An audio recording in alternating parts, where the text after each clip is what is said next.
Kila nafsi ya mwanadamu inapokuja duniani inakuja ikiwa chini ya utawala wa mtu mwingine au chini ya utawala wa madhabahu ya kifamilia au madhabahu ya familia alikozaliwa. Wafalme wa Pili sura ya 17 mstari wa 17. Wafalme wa Pili sura ya 17 mstari wa 17 unasema, wakapitishwa watoto wao waume na wake motoni, wakapiga ramli, wakafanya uchawi, wakajiuza nafsi zao wapate kufanya maovu machoni pa Bwana hata kumkasirisha. Wakapitishwa watoto wao waume kwa wake, wakapitishwa kwenye moto. Kuna maisha ambayo unaweza kuwa unapitia, lakini yana chanzo chake. Mungu anatuonyesha katika hiki kitabu, katika neno lake, kwamba kuna watoto walipitishwa, kuna watu walipitishwa kwenye mazingira, kwenye uchawi, kwenye madhabahu mbalimbali. Sasa unapopitishwa kwenye eneo la uharibifu, aidha ni kwenye familia yako au aidha ni kwenye hali unayopitia au mazingira uliokulia au ulikolelewa, liko agano ambalo linaweza likasimama kwenye maisha yako likawa sababu ya wewe kutofikia nguvu ya uchumi au hatima ya kwako. Maagano yanaposimama, yanasimama yakiwa yamelenga mfumo mzima wa nafsi ya mwanadamu. Maagano yanaposimama yanalenga moja kwa moja nafsi ya mwanadamu, na kinachofanikiwa cha kwanza kwenye maisha ya mwanadamu huwa ni nafsi yake.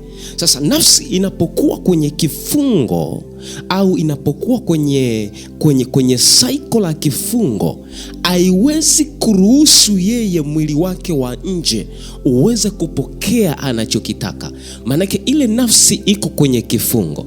Na ndio maana watu wengi ili wafanikiwe lazima zikombolewe nafsi zao.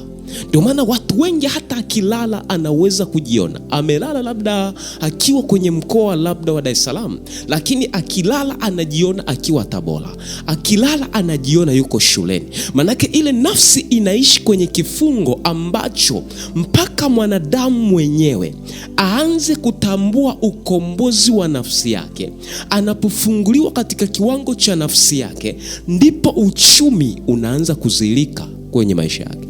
Watu wengi wamekuwa wakiomba, wakiwa wanafanya maombi ya kukomboa nafsi zao, lakini nafsi inapokombolewa inategemea mambo yafuatayo. Jambo la kwanza, inategemea ukombozi wa nafsi. Namba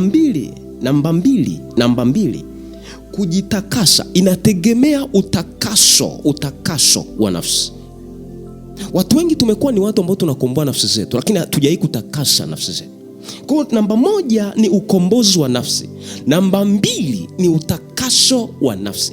Manake lazima ujue, hata kama umezaliwa kwenye familia inamjua Mungu, lazima nafsi yako itakasike, uitakase nafsi yako.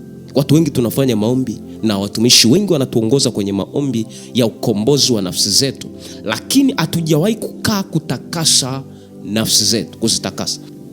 Ukirudi kwenye maandiko, Mambo ya Nyakati wa Pili 29 mstari wa 5 inasema, akawaambia, nisikilizeni enyi Walawi, jitakaseni nafsi zenu sasa, mkatakase nyumba ya Bwana Mungu wa baba zenu, mkatoe uchafu patakatifu.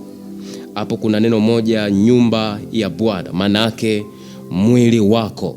Kinachoharibika cha kwanza kwenye maisha ya mwanadamu ni nafsi yake mwenyewe. Na hili mwanadamu aweze kufanikiwa, lazima nafsi yake iwe huru. Kinachomfanya mwanadamu aweze kusurvive katika ulimwengu wa dunia hii ni nguvu yake ya nafsi ikiwa imetakasika.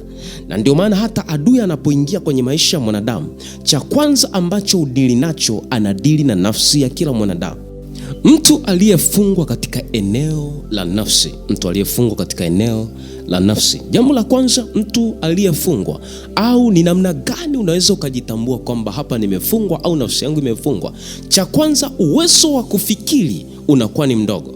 Mtu aliyefungwa kwenye eneo la nafsi, yeye ana uwezo wa kufikiria future, kesho. Kumbukumbu la Torati 32 mstari wa 29. Kumbukumbu la Torati 32:29 inasema, laiti wangekuwa na akili hata wakafahamu haya, ili wakatafakari mwisho wao. Anasema laiti wangekuwa na akili hata wakafahamu haya, ili wakatafakari mwisho wao.